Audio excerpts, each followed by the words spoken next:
Welcome to this episode of The Best of Real Talk. We know we interview a lot of people, and you might not have a chance to check out everything we do. And so this is our opportunity to look back at some of our favorite conversations. Quite frankly, the best content we've produced. And this episode is all about weather. This episode of Real Talk is presented by We Know Training. It's not news to anybody that the cost of living is out of control. You know, it goes hand in hand with that. The cost of doing business has gone up too. If you need to boost your revenue, one of the best things you can do is to create a standout training program. We Know Training is your best training partner for creating courses and programs that sell. They've helped associations, regulators, nonprofits, and more generate millions in revenue without any extra work for their teams in creating, managing, and selling those training courses. Want to learn more? Visit weknowtraining.ca and see what they could do for your business. This is a relay project. Real Talk starts right now. Here's Ryan Jesperson.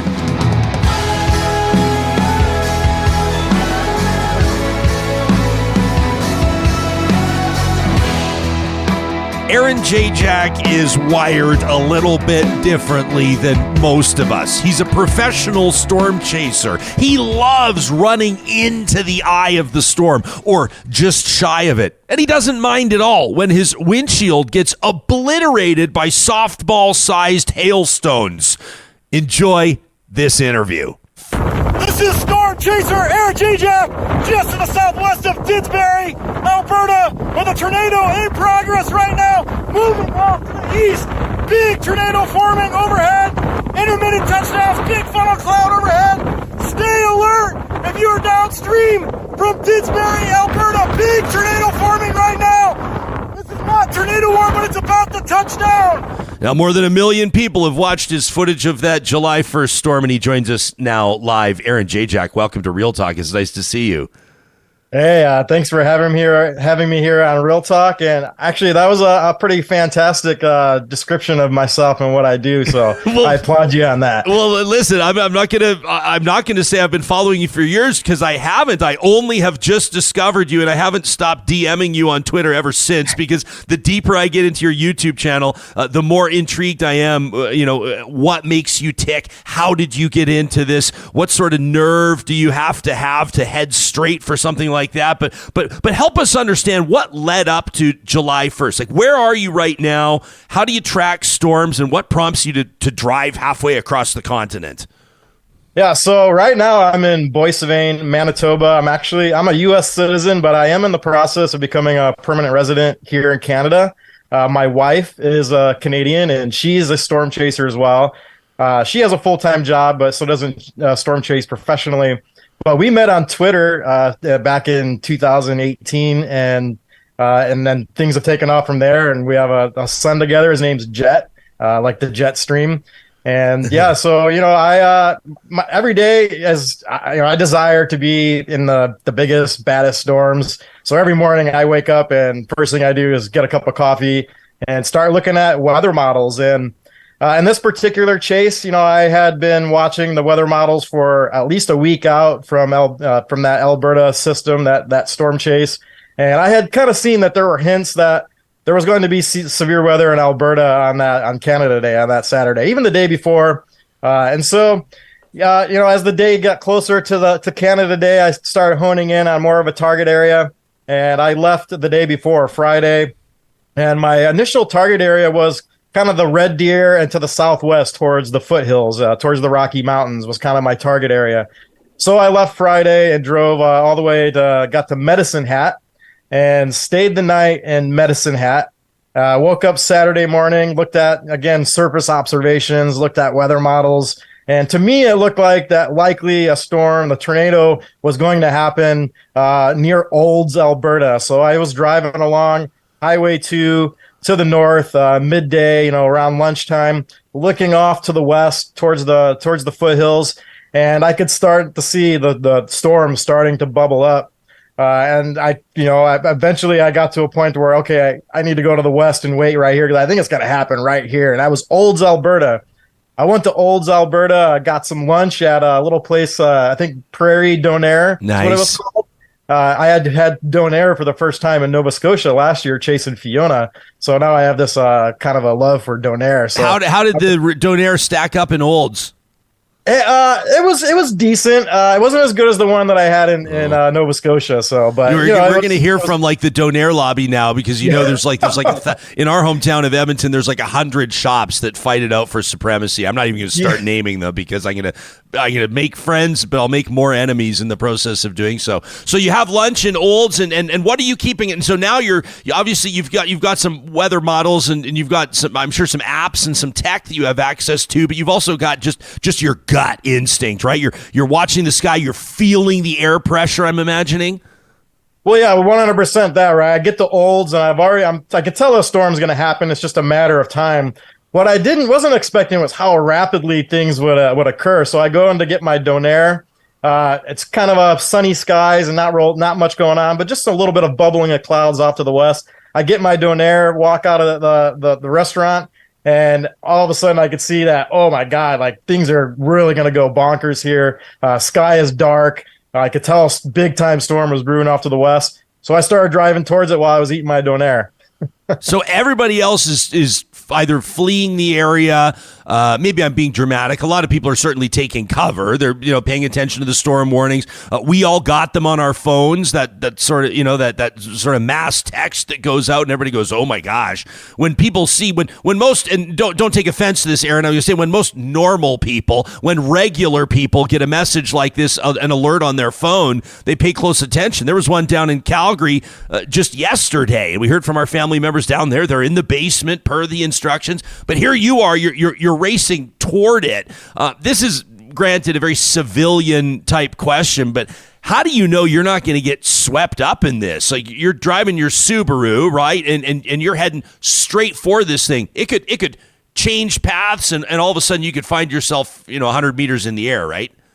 Yeah, well, it all comes down to experience. So all these storms, a supercell, which is generally what spawns a tornado, they all have the similar structure. They have what's called a rain-free base, which is the updraft area where the tornado is going to form. Warm air, moist air rises up into the storm, and then it ejects out away from the storm downwind and moves that rain away so that the storm can breathe and pull in that energy. And so once you have a lot of experience, you've seen thousands of storms like I have. I mean, you can just look at a storm and tell where the tornado is going to happen. And in fact, the tornado was on the ground, and I was reporting it on Twitter before there were even tornado warnings going out. Even before the storm was producing a tornado, I tweeted out on Twitter. I was like, this is going to be a very dangerous storm very shortly, so be paying attention, right? And then, I did got a little bit of traction on the tweet, but not much. But then the tornado formed, and then things just went bonkers from there.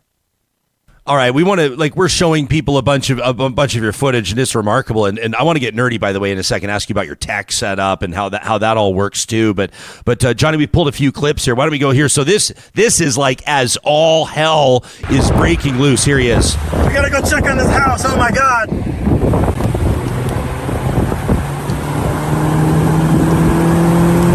Oh my God. It's bad, guys. It's very bad damage. Oh my God. Oh my God. That house looks okay. This looks like a farm off to the right. Oh, this house got hit. Bad.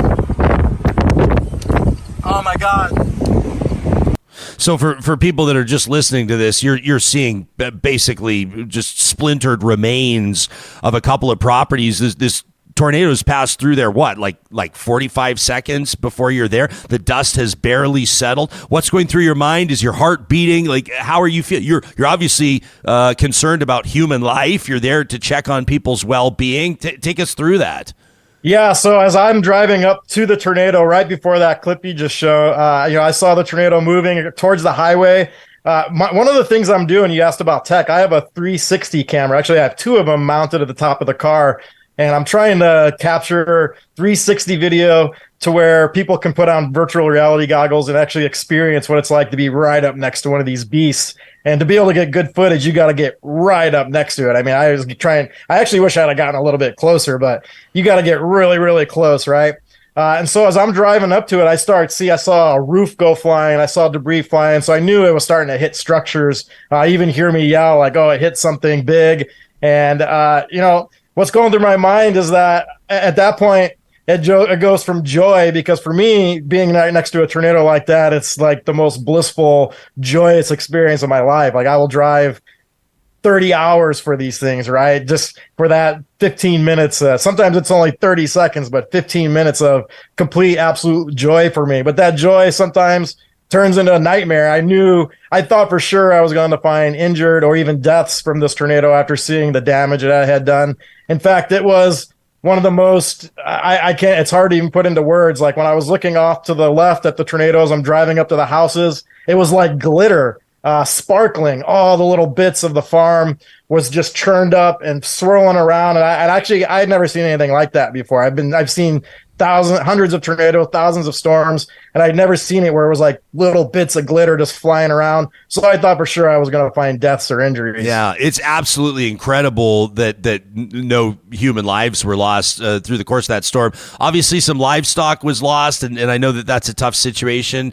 But generally speaking, when you look at that swath of destruction, I mean, part of me, I imagine if that happens over an urban center, you're talking about a completely different ballgame. We know that here in Edmonton, almost 30 people killed back in 1987. Yeah, if this tornado would have hit a big city like Edmonton or Calgary, it would have been really, there would have been, 30 deaths, maybe more than that. It would have been very, very bad. It was a violent tornado. The roar.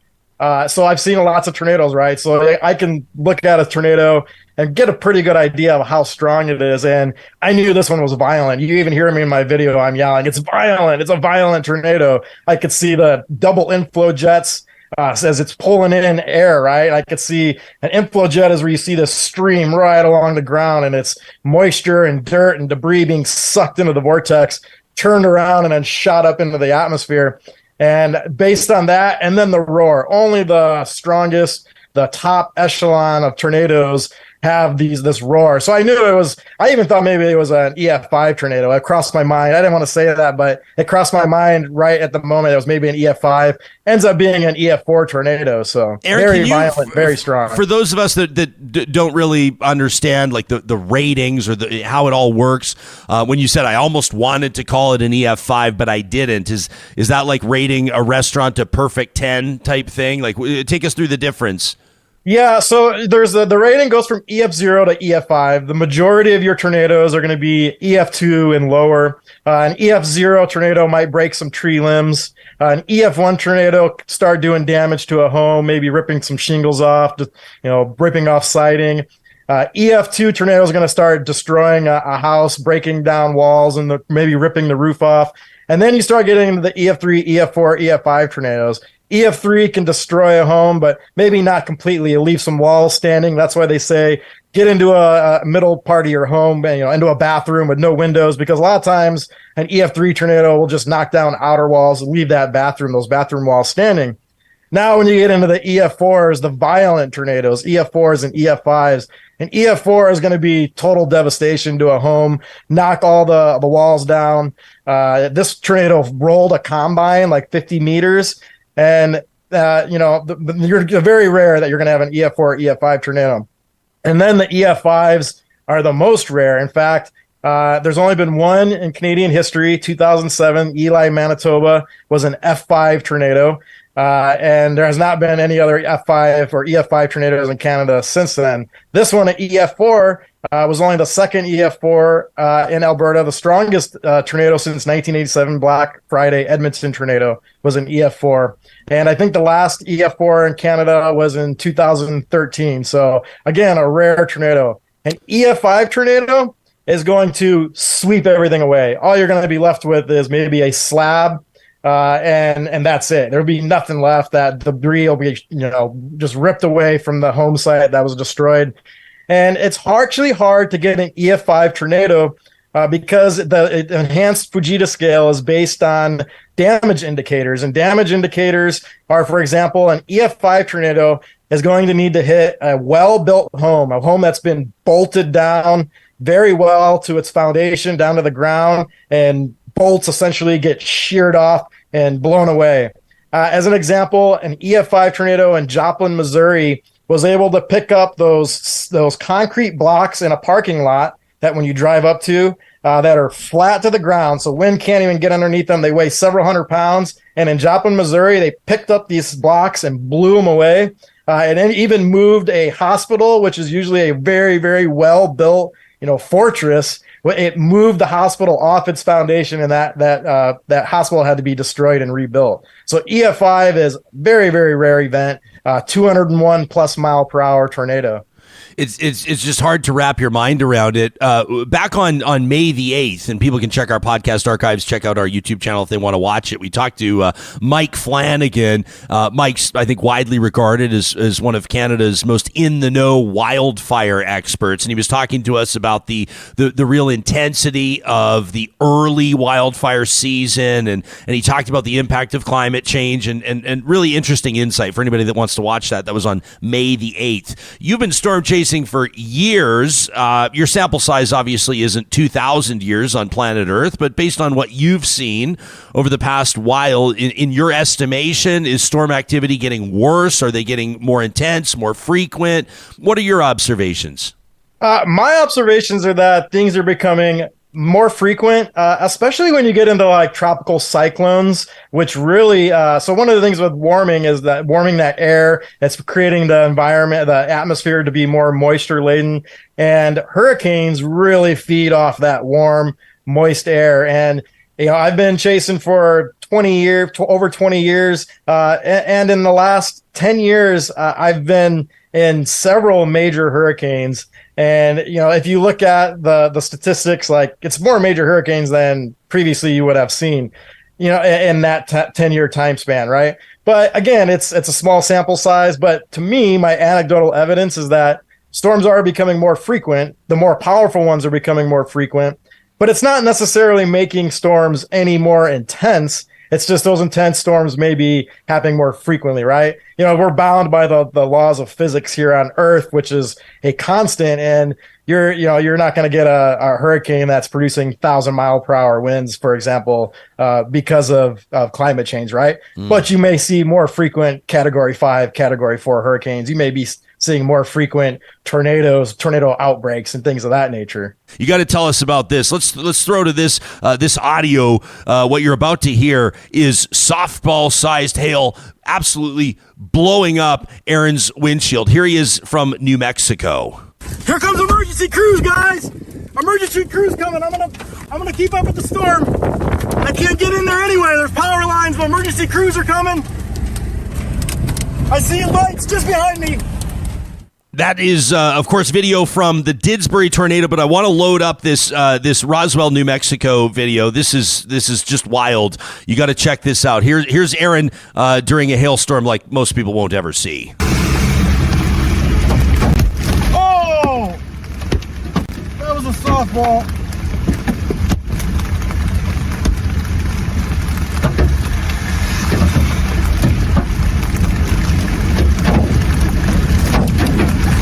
So whether you're watching this on YouTube or listening on the podcast, you can almost feel this happening. And Aaron, I guess you're experiencing your vehicle taking on some pretty significant damage in real time. Is this a gut punch at the time, or in a sick and twisted way, or are you kind of totally enjoying this? Oh yeah, this was awesome. This is one of my best chases of that year. My window was already kind of beat up. The windshield had a couple of cracks in it already. So I usually, that's my favorite time of year is when I can finally punch into a big core and just blow it out completely. So a hailstorm like that, when you're sort of, I guess, heading into that storm, when you're chasing a tornado, there's the visual, there's the tornado. A hailstorm is just kind of chaos all around. How do you approach that differently?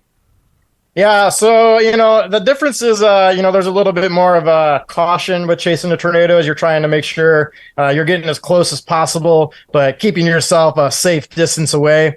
With the hailstorm, you're just driving right into the most dangerous part of the storm. And, and eventually when you're chasing a supercell like that, you get to a point where you don't think the storm's going to produce a tornado, and now it's time to go get a different money shot, if you will. And in this case, it was blowing myself up in the hail core. Yeah, absolutely unbelievable stuff. Is it for you and you guys you sort of have this storm chasing family? Is this something you guys do together? Is it the couple that chases storms together stays together, or are you oftentimes intrigued by different things and oftentimes on opposite sides of the continent? Yeah, no, we definitely storm chase together. Don't take the kids unless it's a weak system and we're just going to look at pretty clouds and stuff and maybe a little bit of lightning. But in fact, one of my biggest tornado intercepts was August 7th, 2020 in Manitoba, near the town of Scarth, Manitoba. And my wife was with me. She was 9 months pregnant. And we intercepted, you can find it on YouTube, one of the most beautiful tornadoes that I had ever seen. And 2 days later, my wife gave birth to our son, Jet, and we're sitting in the hospital. And this made big news. It was all across Canada. Again, it was another event that was all around the world. And we're sitting in the hospital and watching myself doing these interviews on the TV there. It's got to be pretty cool when a video gets a million hits, when something that you're working on, when your passion really connects with somebody and resonates with people, and in a circumstance like, to bring this full circle back to the Didsbury tornado, you at personal risk to yourself are taking people along and actually providing, in a way, a real service for folks that I mean, technology and social media allows now, something we couldn't have even imagined even 10 years ago. Yeah, absolutely. And you bring up a very good point, because, I mentioned earlier about the joy, the blissfulness, like, it's what I love to do. I love being next to these storms, but one of the main roles out there as a storm chaser is being those eyes on the ground. I mentioned that the storm was producing a tornado before it was ever tornado warned. And the reason that is because radar is you've seen these radar stations maybe, and it's a beam that goes out at an angle and looks up into the storm. So the further away you are from the storm, the higher up that the radar is looking and being able to see. So meteorologists at Environment Canada, National Weather Service in the United States, they can't see with radar what's happening at the surface. So it comes to storm chasers like me to report out to the public and to these weather services of what's happening. And like I said, I'm live tweeting when I'm in the field. I'm also live streaming on YouTube when I'm in the field. So the goal is that hopefully people that live there that are in these, what I call danger zones, they'll tune in and they'll be able to see what's happening. You get an alert on your phone, and a lot of times people will ignore these warnings. And it's a big problem in Canada, especially. In the United States, tornado warnings are very localized. They're very good at getting the exact track of where that tornado is at. In Canada, they haven't honed it in as well. And sometimes you get half the province is tornado warned. And the tornado might be 300-400 kilometers away, and they're getting tornado warnings, and you get what's called warning fatigue. People have they've gotten tons of warnings and they've never seen a tornado, so then they stop ignoring them, like, oh, it's not going to happen to me. And then eventually, it does happen to people. All the time that's a case that happens where they're used to ignoring it, and then they get hit by a tornado. So it's very important to be on the ground there, trying to provide that ground through those visuals. If people see a monster tornado like that Didsbury tornado, they're really going to take it a lot more seriously than if they just get a warning on their phone. Yeah, no kidding. Well said. On our live chat, Cinderella says one of their colleagues actually lost their house in that tornado, the one that we're watching right now, your footage. It says we've been going out to help them clear debris from the fields. I can't even imagine. The debris was just, even just watching it, and I've been mesmerized. I think of your million views on that video, I think I'm like 100,000 of them. But it's amazing to see, like, huge pieces of, well, you don't know what it is, but it looks like plywood and car parts and barn roofing and like all kinds of stuff just swirling around. The power of nature is just absolutely wild. Lauren says we marvel at the power of nature. It wouldn't be possible without people like Aaron. What were you just going to say? Well, if you look at that clip, as I'm driving up to the house, before you even see the trees that are snapped in half, the homes that are destroyed, one of the significant telltale signs that I knew was violent. And now watch here, you'll see a dark path going through the vegetation. That's ground scouring. The tornado was so powerful, it ripped the ground, the vegetation, the dirt right out of the ground. Right there, you see that black path right through the middle of the screen. That's the path that the vortex took. Jillian says, incredible footage. This guy is so talented. How about this, Aaron? She says, this is what I mean when I tell my students they can do and be anything. How cool is that as a compliment? One question here from Tony. I don't remember the reference. I'm going to have to go back and rewatch Twister. But Tony says, is there an actual Dorothy device? Is that a real thing that can like read tornadoes, or was that just Hollywood? Yeah, from Twister, right? Yeah, from Twister.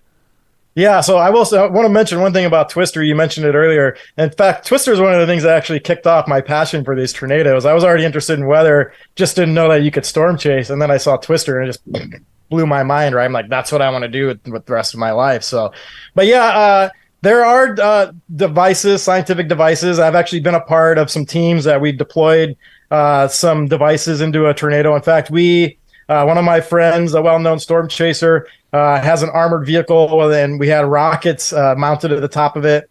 And we launched a rocket into a tornado in Kansas in 2019, another EF4 tornado. And it shot this rocket up with a payload device that captured real-time data down to the armored vehicle. There's a Canadian in Alberta. He's on Twitter. You can find him. His Twitter handle is @ChaseandSpin. He's a brilliant guy, developed the scientific device. And we were getting real-time readings using radio transmission of data inside the tornado while it was happening. So cool, man. We're really grateful that you were able to find time to talk to us. We knew it was, no pun intended, up in the air because at any moment you could be out on assignment. The good news now is hopefully you got a few thousand more followers, people that are going to be paying attention to whatever the next storm is that you're chasing. It's Aaron Jayjack we've been hanging out with here live from Manitoba. You can find him online, all of his Twitter handles, Instagram as well, @Aaron Jayjack. Thanks for this, my man. Stay safe out there. Thanks, guys. Thanks for having me. And I appreciate if anyone subscribes. It's tough being a storm chaser out there, but it's really expensive. I think gas is like $7 a gallon here in Canada right now. So any support you guys provide to my channel keeps me out there in the field. Yeah, Aaron, hey, be shameless for a second. Like, how do you, so professional storm chasers, so do you have like a Patreon or people can send you the kind of the tips on YouTube, or how do you monetize it? Yeah, people can become members on my channel, and that's probably the best way because sometimes you run into problems. I just recently had some issues with YouTube demonetizing my video and removing earnings from my video because they said I had invalid views, which I didn't. And so it's really tough. I've had contracts with weather companies, where they're basically sponsoring me to be out there. But right now I'm in the process of actually looking for a new sponsorship or some kind of gig that's going to help me stay out there doing this and not put me back into a cubicle in corporate America or corporate Canada. No, I feel like you're the type of guy that needs to be as far away from cubicles as possible. Calling all professional engineers or those soon to get their P.Eng anywhere in Canada or even beyond. The team at Apex Automation wants to talk to you. They're hiring skilled engineers and technicians that are keen on joining the move toward automation, that want to be part of Industry 4.0. Whether you're an electrical or instrumentation engineer, computer science or process engineer, mechanical engineer, electrician, instrument technician, you get the idea. There's a place for you if you want to realize your true career potential at apexautomation.ca. My wife Carrie and I are getting even closer to unveiling the finished product. Our journey with Eden Landscaping has been such an exciting one that we dreamed of for a long time. Going through that planning process with Mike and his team has been a total delight, and I was thrilled to see them work within our budget. We're just like any other family there. We had a vision, and they have brought it through to completion. They have brought our backyard to life, and they can do the same for you. Learn more about Eden Landscaping today at landscapeedmonton.ca. It doesn't matter if you're looking to show up at a birthday or an anniversary, some sort of other party, or heck, maybe it's just a regular day that could use a little touch of something special. No matter the occasion, enjoy layers of celebration with a DQ cake. A DQ cake from the Dairy Queens in Northwest Edmonton or Sherwood Park makes any occasion a happy occasion. You can visit them in Palisades, Nemeo, Newcastle, Westmount, or along Baseline Road. Pick up a cake from one of their freezers or order one custom from the Dairy Queens in Northwest Edmonton and Sherwood Park. Everybody's talking about the cost of living these days, and we know one of the biggest expenditures for families is groceries. Friesen Brothers has their flyer, the Family Essentials flyer, ready for you to check out right now at friesen.com. Friesen Brothers, family-owned, understands what it's like. You want to put great food on the family dinner table, but you're watching your bottom line too. Check out Easy Family Meal Solutions right now. The Family Essentials flyers at friesen.com. Our next guest made international news when he walked away from a high-profile weathercasting job in the U.S. because of abuse he was taking online. I'm grateful that he took the time to speak with us just before his final shift. The effects of climate change are hitting communities across the globe, some faster than others. For people of color in particular, climate change is personal. For many of these communities, they're experiencing these harms right here, right now. Now is the time everyone needs to come to the table. For a long time, the climate justice movement was not representative. It was not inclusive of the communities that actually disproportionately bear the brunt of these injustices. We'll continue to put Band-Aids on if we fail to address the systemic nature of it. Can it be done? How? Boston has set very aggressive goals, both for responding to climate change in terms of sea level rise and flooding, and the city has committed to become carbon neutral by 2050.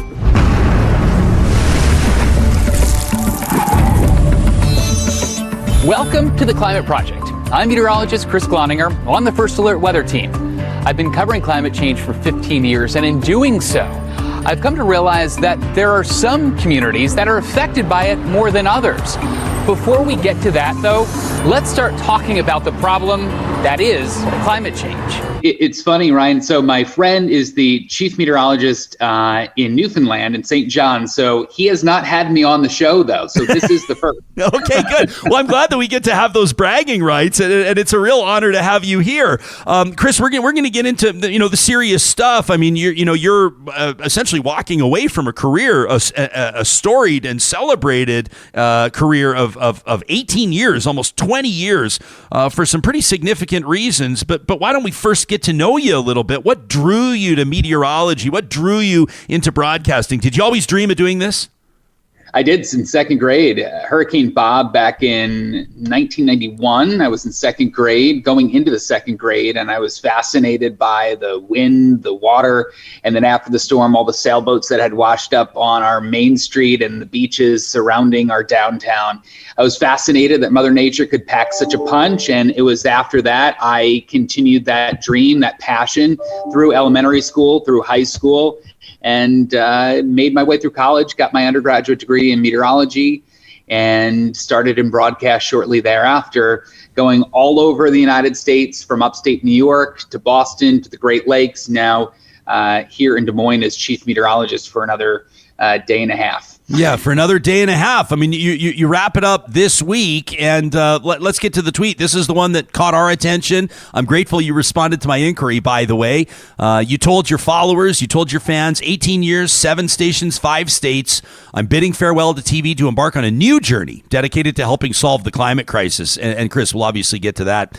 You say, after a death threat stemming from my climate coverage last year and resulting PTSD, I've decided to begin this journey now. Can you talk to us about this? Yeah, it was a year into my tenure into Des Moines, and the station hired me because of my climate work that I did in Boston. I think you mentioned I started the country's first weekly series on climate change in the United States. And it was something that I quickly became passionate about. I was covering some of these major storms for NBC, and for the network. I was on the ground for many of the big storms between 2016, 2017, 2018. I was there covering Hurricane Harvey and Irma. And then I came back saying we need to do more. And that's how the coverage started. But I came to Iowa to talk about climate change in a part of the country that it really wasn't being talked about. It was being left out of the conversation.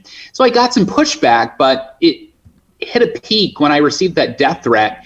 And it was more than just I'll kill you. It was a drawn out kind of threatening email with how the person would carry it out. I was home at the time. My wife was out running errands. I made sure that she was okay. I called her, got her home.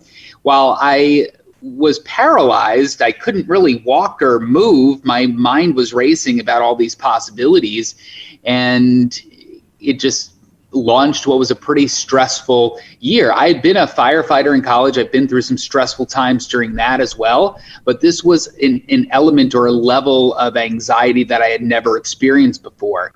And I asked myself, should I be getting help? And I think when somebody has that question in their head, do I need to get help? Chances are you need to see a therapist. And I made that decision. And for the last year, I've been going every week to a therapist to work on the symptoms associated with PTSD. Well, first of all, can I say I think it's amazing, number one, that you recognized you could use mental health supports. Number two, that you sought out those supports. And number three, that you're talking about them. And for a popular television personality like yourself to use phrases or use the word, say the word PTSD, talk about mental health is a huge deal. Was that something that you struggled with, or did that part of it come easy? The whole kind of like hard on the sleeve part of what you do? Yeah, I, as a former first responder, I like to help people. And I thought if I could share my story, I could help other people. And it isn't just me. And in all of this, it's other journalists, it's scientists, and it's this war on information and data. And it's a war that is being fought against ideology and beliefs, and people believing that those beliefs are more powerful than data and facts and science. And we've kind of entered into this dangerous territory since 2016. And I wanted to tell people that they're not alone. If they're feeling these thoughts and don't feel comfortable in talking about them, I wanted to be their mouthpiece. I wanted to be able to say, look, it's okay to realize your need for help. And I encourage you to get help, because as I said, if you're questioning if you need it, chances are you do. Yeah. Chris, the death threat, I mean, these are one of those things where, I don't know if like the average person in the public eye would say, oh yeah, I've got my own death threat, and they've got their own story, and there's varying degrees. And I don't think that there's a lot of benefit to sitting and comparing them. But let me put it this way. The potential price you may pay for not taking a death threat seriously could be permanent, if you know what I'm saying. And the abuse that TV and radio hosts, that journalists, that reporters have faced. You mentioned 2016. I mean, obviously, we're talking about the election of Donald Trump and how the dynamic changed, not just in the United States, but around the world. We've seen this ramp up. We've seen the temperature turned way up. You've been in broadcasting for nearly 20 years. Was that all a first for you? I mean, if you go back to the early days in upstate New York, the Great Lakes, and everywhere else that you were stationed, how different was it temperature-wise between the broadcaster and the audience than it is now? I think you always had pushback. And when you are in a role that is under the spotlight, you're getting people writing in saying, oh, I don't like the outfit you're wearing. Your hair looks stupid. Your makeup looks good. That, I think we're used to it in doing this, or we don't like the way you sound. And when we break into programming for severe weather and we're covering up your favorite evening shows, people aren't happy about that, and they tell us what they think. And that comes with the territory. We grow a thick skin. But what happened in 2016 is when we saw the of people felt emboldened and able to share their beliefs, and even if it wasn't based on fact even if it wasn't based on any data or science. They felt like they could. Scary. Do you with people may wonder sort of what happened with this death threat? My understanding is that there were charges laid, correct? And a 63-year-old Iowa man pleaded guilty to third-degree harassment. Are you confident that this was handled in the way that it needs to be handled? Or are you at peace in a sense with that element of this story? I honestly, a lot of these feelings and emotions have come back up, and with this gentleman's name has been back in the news, and it's making us relive those moments. And I think until we can extricate ourselves from this situation, it's something that we really won't feel at peace with until we're gone. And it's difficult to have to kind of process this and relive some of these emotions. But I think we're in scary times in that you don't know when somebody is willing to take a stand on something that they believe, even if it is against all facts and logic. If it goes against their beliefs and they're willing to take a stand, that's my greatest concern. We don't know how far they're willing to take it. Yeah, it's a $150 fine here, which is kind of remarkable. Police took it seriously, but maybe the state doesn't or needs to reevaluate how they treat death threats. I also want to say that when it comes to the role that I was in, as chief meteorologist in the biggest city of this state, it's a high-profile job in a market that has a lot of severe weather. And it's not lost on me that not a single politician on a certain side of the aisle never reached out, never came out and spoke up against those comments. And silence is deafening. We all know that saying. And in this case, it certainly is true. Let's not let anybody off the hook here. And it's kind of sad that I can just assume who you're talking about. Are you talking about the Republicans? Is that what we're saying? On a certain side of the aisle? Let's get to it. Yeah, I mean, in this country, I mean, there's radical. There are many politicians, not just in the United States, that have become so radicalized since the 2016 election and former President Trump. Again, this was part of society that felt ashamed to be able to say their feelings and beliefs. And they should have been kept quiet, right? I mean, if you are filled with hate and animosity towards somebody, those feelings should not be spread about. But I think that was emboldened. People felt entitled to do that. And on a state level, it's very similar leadership that falls in line with what happened in our country as a whole in the United States back in 2016. The current leadership is leadership that was got that stamp of approval by the Trump administration back when they came into office. Chris, you've posted some of the correspondence here, and we'll read one. This is like the gentlest one, just to let people know. This is almost just like copy paste from anything that any broadcaster might get in North America, not to take away from your experience. I'm just saying these voices have become louder and louder. You got an email June 21st, summer equinox, isn't that? I think summer solstice of last year. Getting sick and tired of your liberal conspiracy theory on the weather. Climate changes every day, always has, always will. You're pushing nothing but a Biden. By the way, why can these people never get the correct spelling of your? There's your and your. Anyway, I digress. You're pushing nothing but a Biden hoax. Go back to where you came from. That's like about the gentlest, most tepid, shallow end of the pool type one that we're going to read here. But you faced a barrage of these, and then, like you said, a detailed death threat. Folks that, I don't know, worry about the future of planet Earth, that worry about their grandkids might go, no, Gloninger's one of the good guys. We need voices like Chris Glonninger doing weekly series and features on the impact of climate change. We need these voices. So let's talk about what you're doing next. I'm excited about it. And I don't want people to think that I'm giving up. And I don't want my colleagues who are doing this important work to stop connecting the dots. And I never intended this to be, hey, this is what you could get if you talk about it. No, I want people to be stronger, bigger, and better than that. But I felt like after all of this, I needed to step back after 20 years. I needed to focus on my family, my life. My parents are in good health. Same with my in-laws. I wanted to focus on my wife and our relationship. And I also wanted to have a hands-on role and do climate 24 hours a day as my main job. And I'm able to do that now going forward. I'll be starting at the Woods Hole Group, and it kind of branched off in the 1980s from the Woods Hole Oceanographic Institute.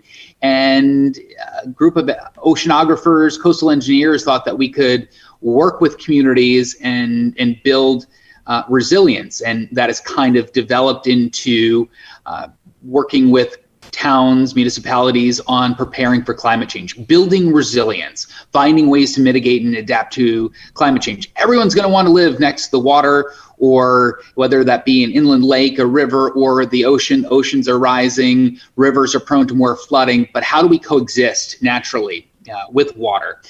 Those are some of the questions I'll be working on, putting my science hat on, looking at data, doing data analysis, but also communicating. Spending 18 years as a scientist that communicates is a skill set that is going to be transferable and will work in a, I think, a pretty prominent role in helping communities understand their challenges and needs and work with the other engineers to kind of develop those plans to help protect them and make sure that they're around in 2050, 2070, 2100, all these big benchmarks. And I kind of, I hate saying, I'm kind of laughing at the fact that my last days end up being the warmest days on Earth. I mean, and if you look at the top 5 warmest days, they've all happened since 2016. And some of that does have to do with the bigger global pattern of El Nino and the warm ocean waters in the Pacific. But we are dealing with a climate crisis, and 5 of those top 10 years have happened since 2016.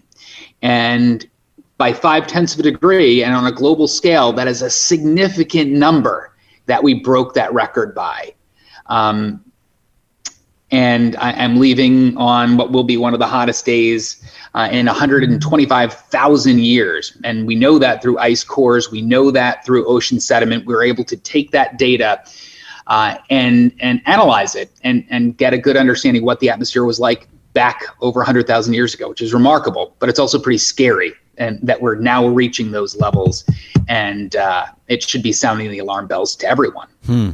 Well, I don't have to tell you that a recent study released by Yale, a group of scientists studying climate change there, acknowledged that 3 out of 4 Americans agree that climate change is happening and that there's human impact. And I think it's worth reiterating. Even in friendly interviews like this, it's worth reiterating the majority believes the science.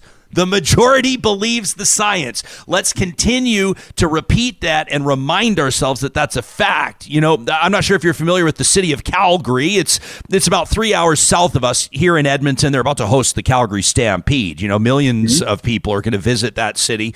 And we talked to Calgary's mayor yesterday.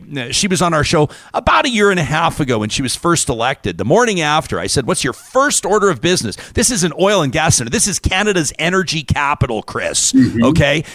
Billions of dollars of commerce happen with the energy sector through the office towers of Calgary.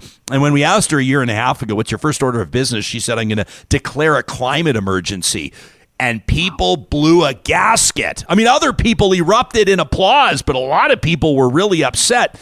We followed up on it in our interview yesterday, and people can listen to it wherever they get their podcasts, obviously. And we said, so reflecting back, looking back 1.5 years, she says, you know what? She says 60% of the tech companies, we talk about energy diversification, we talk about everything else, economic diversification, the intersection of the environment and the economy, all of these things. I'm sure even your colleagues that work in business reporting talk about this kind of stuff, let alone you. She said 60% of the tech companies that have come to Calgary since she was elected mayor are here to help oil and gas companies in that energy transition. In other words, it's been a boost for the economy to see a civic leader take the environment seriously. And I think that that's a really great news story. If I can also wax for a second here, let me say, you and I both, I'm sure, have had a lot of colleagues that have lost their jobs in broadcasting over the last while. It's been a tough slog for this industry as monetization changes and everybody's trying to figure out the best way to continue to keep those platforms alive. You're leaving on your own terms and you're going somewhere that seems to me to be a perfect fit for your skill set. And I would argue, with having just known you now for 20 minutes, Chris, that you're probably going to make an even bigger impact with the new work that you're going to be doing for the Woods Hole Group. It strikes me as a great opportunity. I think it is. And, to your point, there's going to be pushback and people don't like change always, right? People are scared of change oftentimes. And a lot of the misinformation that's put out there by people, it's poorly photoshopped graphs or charts that, if you look at it a little bit closer, those, like the Photoshop job is really poorly done. But you can Google anything you want and try to find the answer that you're looking for. And if you are dismissive of climate science, you can find the one or two people who, if you connect the dots, are probably funded by, someone that's a little bit questionable. But those aren't the experts. To your point again, 99.958% of the peer-reviewed published documents all support anthropogenic or man-made climate change. So at the end of the day, it's science, it's facts, and it's all based on data that goes back tens of thousands and with the ice cores, hundreds of thousands of years. Well, and can we also point out that, much like the law of gravity, whether or not you believe it, it's relevant. Like the floods are going to continue. The fires are going to continue. The polar ice caps are going to continue to recede. We will continue to see the impact of climate change. I speak like this. I mean, I spell it out like this because I believe that at some point my 7-year-old son and my 1-year-old son are going to maybe watch some of the shows that their dad did back in the day. Wyatt and Noah, I'm sorry about all the F-bombs. But other than that, I want them to see that their dad was on the record believing the science, And so I don't care if somebody believes the science or not. That doesn't make the science any less relevant. Absolutely. I mean, the CNN, which is one of our national channels here, which I know that they have a global presence, did this advertising campaign back in that 2016, 2020 era. And it was a simple ad, and it was great, and it sums up your argument quite well. It's a picture of an apple, and it said, "This is an apple. If you call it an orange and keep calling it an orange, at the end of the day, it's still an apple. It's not going to become an orange. You can call it whatever you want, but at the end of the day, it's still climate change, and it's not going to go away, and it's not happening because you don't want to think or believe that it's not happening. Just people need to grow up. People need to have a spine and get uncomfortable about the conversation and talk about climate change and not be scared that, I can't, I don't have the means to or the mental means to think about it, because it's here. We're already seeing it." Chris, in closing, have you thought about, as mentioned, you'll be wrapping up this stage of your career at KCCI in Des Moines, Iowa, at the end of this week, at the end of this broadcast week. Do you have some final words planned? Have you thought about your sign off, or are you just going to let it flow? I think just let it flow.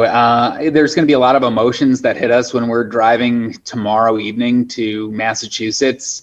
I mean, to hang up an 18-year career, as you very well know, in this industry is an eternity.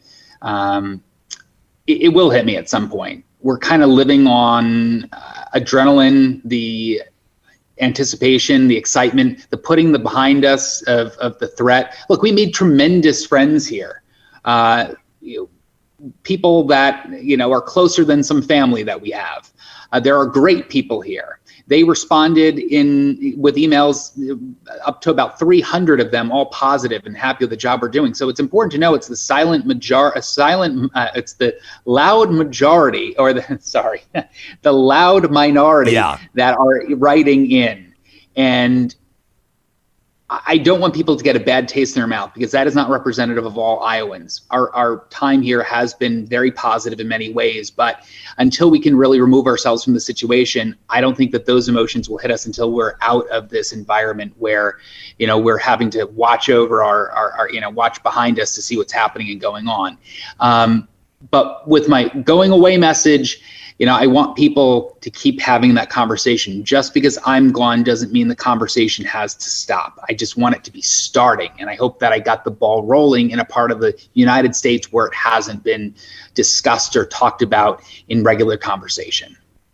We often talk about and remind our audience. I don't think our audience needs reminding. We got a savvy, engaged audience here. We're really proud and we're honored to gather with them every day in fellowship, as we say. But this audience understands the value of conversations that make us uncomfortable. And good on you for reporting fiercely and bravely in a jurisdiction where it's not easy. Heck, we talk about progressive politics in Alberta. I'm not sure how much you know about Alberta, but we get our fair share of blowback. But we're confident that we're talking about issues that matter to people, and we're going to keep doing it so long as the audience keeps showing up. One of those audience members in our live chat right now is Lauren. I happen to know he's a retired fire chief, and he says that, Chris, he has no doubt you will make a difference, and he wants to wish you all the best with your PTSD. If anybody can understand the value of investing in your mental health, it's first responders and former first responders like yourself. Chris, we wish you all the best. It means a lot that you made time for us. I know that a lot of people want to talk to you. I saw you did an interview with NPR. Really cool to have you here on Real Talk out of Edmonton, Alberta, Canada. We've been hanging out with Chris Glonninger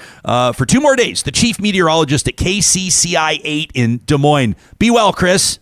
Do you want to be part of Canada's green movement? Do you want to be part of the move toward net zero?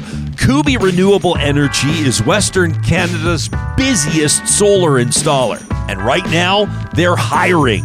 They're looking for those with tickets, and they're looking for apprentices too.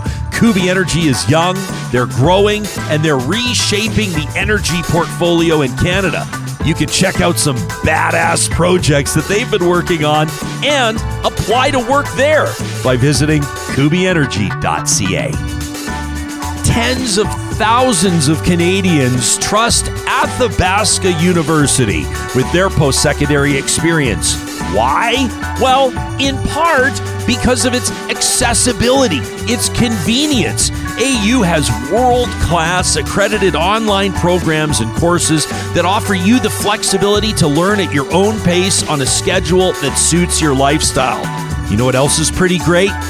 Nearly 90% of Athabasca U graduates say they're in a job related to their field of study. You don't get that at every university, but it's just one of the reasons why you should check out athabascau.ca. We're seeing more and more stories of fires and floods in the news. And of course, every one of those stories has tough implications. Canadians are going to be trying to get their lives back. And for a lot of Canadians, that means a restoration project at home or at work. Don't trust a big project like that to just anybody. Complete Care Restoration has a team of experienced and certified professionals working in fire and flood damage, mold and asbestos removal, plus other construction and renovation projects. We've worked with them, and they've earned 2 thumbs up. You can find them online at completecarerestoration.ca. If you're a decision maker for a business, big or small, or maybe for a municipality, you know the value, the importance of keeping your eye on your bottom line. Local Environmental Services understands that too. And their customers in Edmonton and Whitecourt and Regina and area understand that they're about so much more than just garbage. They believe that communities deserve better. Learn more about your full-service environmental solutions partner, Local, by visiting localenvironmental.ca. Thanks for checking out the best of Real Talk. If you liked what you saw or heard here, make sure to subscribe on YouTube or wherever you get your podcasts. If you want to check out our merch or how you can become a Real Talk patron, check out our website, ryanjesperson.com, and catch fresh episodes of Real Talk weekdays at 8:30 Mountain Time.